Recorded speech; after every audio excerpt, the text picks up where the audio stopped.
प्यारे बच्चों, संचय को भली प्रकार समझने के लिए एक और अच्छे प्रश्न का सहारा लेते हैं। प्रश्न है, 4 अफसरों और 7 सैनिकों में से 6 की कमेटी बननी है, कितनी विधियों से बन सकती है, जबकि कम से कम एक अफसर हर कमेटी में अवश्य रहे। तो संभावित विधियां कितनी हो सकती हैं कि अब 6 की कमेटी बननी है तो 4 अफसर रहें, 2 सैनिक रहें। तो 4 में से 4 अफसर को लेने के संचय कितने हो जाएंगे, 4C4। 7 में से 2 सैनिक लेने के संचय कितने हो जाएंगे, 4C2। हम ये भी कर सकते हैं कि 3 अफसर लें और 3 सैनिक ले लें, 3 और 3 6 भी हो जाएगा। और 4 में से 3 अफसर लेने के प्रकार हो जाएंगे 4C3। 7 में से 3 सैनिक लेने के प्रकार हो जाएंगे 7C3। 2 अफसर और 4 सैनिक ले लें, 4C2 और 7C4 इसके क्रमशः हो जाएंगे। 1 अफसर ले लें और 5 सैनिक ले लें, 4C1 और 7C5 हो जाएगा। अब अगले पद में 0 अफसर और 6 सैनिक हो जाएंगे। तो 6 सैनिक तो संभव है, लेकिन 0 अफसर संभव नहीं है, क्योंकि हमसे कहा गया जबकि कम से कम 1 अफसर अवश्य रहे। 1 अफसर कम से कम अवश्य रहे का मतलब है कि मिनिमम एक अफसर रहे और अधिकतम 4 के 4 रह सकते हैं, क्योंकि कमेटी बननी है 6 लोगों की। तो ये संभावित प्रकार आ गए। तो कुल विधियां निकालने के लिए अब आप समझ सकते हैं कि जब अफसर लेंगे वो लेने के संचय और सैनिक लेने के संचय परस्पर भिन्न है, इनका आपस में कोई लेना देना नहीं है। अतः हमने इनके कुल संचयों को ज्ञात करने के लिए इनका गुणा कर दिया। लेकिन जब आप 4 अफसर और 2 सैनिक लेंगे, तब आप 3 अफसर और 3 सैनिक नहीं लेंगे, या 2 अफसर और 4 सैनिक नहीं लेंगे, या 1 अफसर और 5 सैनिक नहीं लेंगे। इसीलिए जब कुल विधियां ज्ञात करेंगे तो इन समस्त संचयों का योग करेंगे, न कि इनका अब परस्पर गुणा करेंगे। अब हमारे पास काम बचा है कि इन समस्त संचयों के मानों को हल करने का। इन समस्त संचयों को मानों को हल करेंगे।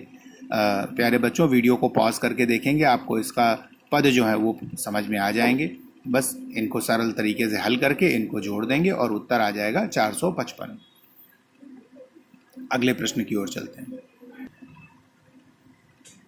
अगला प्रश्न है, 10 पुरुष और 7 महिलाओं को कितने प्रकार से एक पंक्ति में खड़ा किया जा सकता है, जबकि 2 महिलाएं एक साथ न रहें। तो इसको समझने के लिए हमने क्या किया है कि हमने पुरुषों को 10 अंक क्रमांक दे दिए, M1, M2, M3, M4, M5, M6, M7, M8, M9 और M10। और ये जो क्रॉस के निशान है ये महिलाओं को प्रदर्शित करते हैं। तो आप अगर गिनेंगे तो पाएंगे 1 2 3 4 5 6 7 8 9 10 11 स्थान पे महिलाएं खड़ी की जा सकती हैं और पुरुष 10 स्थानों पर खड़े किए जा सकते हैं। तो 10 में से 10 पुरुष को खड़े करने के प्रकार हो गए 10C10, और 11 में से 11 स्थानों पे आपको महिलाएं खड़ी करनी है, कुल 7। तो 11 स्थानों में 7 महिलाओं को खड़े करने के प्रकार हो जाएंगे 11C7। तो जब 10C10 को हल करेंगे तो factorial 10 upon factorial 10 factorial 10 minus 10 आ जाएगा। और 11C3 के लिए factorial 11 upon factorial 7 factorial 11 minus 7 आ जाएगा।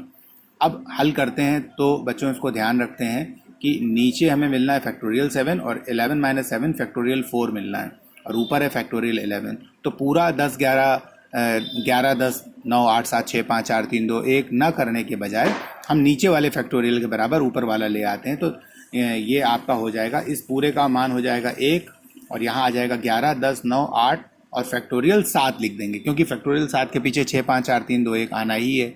अब वो लिखने के बजाय फैक्टोरियल 7 लिख देंगे, और फैक्टोरियल 7 और इस फैक्टोरियल 7 को हम काट देंगे। अब फैक्टोरियल 11 माइनस 7 का मान फैक्टोरियल 4 था, जिसको हमने हल करके लिख दिया है। अब आप देखते हैं ऊपर कि इसको हल जब हम करेंगे तब हमें मिलेगा 9 एकम 9, 3 तिहाई 9 और 3 एकम 3। अगर हम इसको काटेंगे तो 2 एकम 2 और 2 पंचे 10 मिलेगा। और इसको हम और जब हल करेंगे तब आप देखेंगे कि ये मिलेगा 4 एकम 4 और 4 दूनी 8। तो ये ऊपर मिलेगा 5 तिहाई 15 तिहाई 45 दूनी 90, 90 गुणे 11 हो जाएगा 330। 11 पचे 55 और 55 छक्का 330। तो ये प्रश्न आपका उत्तर हो गया, प्रश्न का 330। यानी 330 विधियों से इन पुरुषों और महिलाओं को खड़ा किया जा सकता है, जबकि 10 पुरुष खड़े होंगे, 7 महिलाएं खड़ी होंगी और वो एक साथ नहीं होंगी। अगले प्रश्न की ओर चलते हैं। अगला प्रश्न है, 8 भुजाओं वाले बहुभुज में कितने विकर्ण खींचे जा सकते हैं तथा कितने त्रिभुज बनाए जा सकते हैं। तो आप ये समझ लीजिए, 8 भुजाओं वाले विकर्ण में, 8 भुजाओं वाले बहुभुज में 8 शीर्ष होंगे। तो 8 शीर्ष में से कोई 2 शीर्ष मिला दें तो एक रेखा बन सकती है। तो 8 शीर्ष में से कोई 2 शीर्ष चुनने के प्रकार हो जाएंगे 8C2। हमें ज्ञात करने हैं विकर्ण। इन बहुभुज में जो 8 भुजाओं वाला होगा, 8 भुजाएं होंगी, तो उन 8 भुजाओं को यहाँ पर हम कम कर देंगे, तब विकर्णों की संख्या आ जाएगी।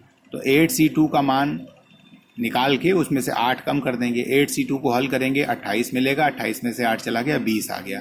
यानी कि अष्टभुज में विकर्णों की संख्या 20 होती है। प्यारे बच्चों, इसको हम भौतिक रूप से अपने रफ कॉपी में अष्टभुज बना के देख भी सकते हैं कि हमारा उत्तर सही है कि नहीं।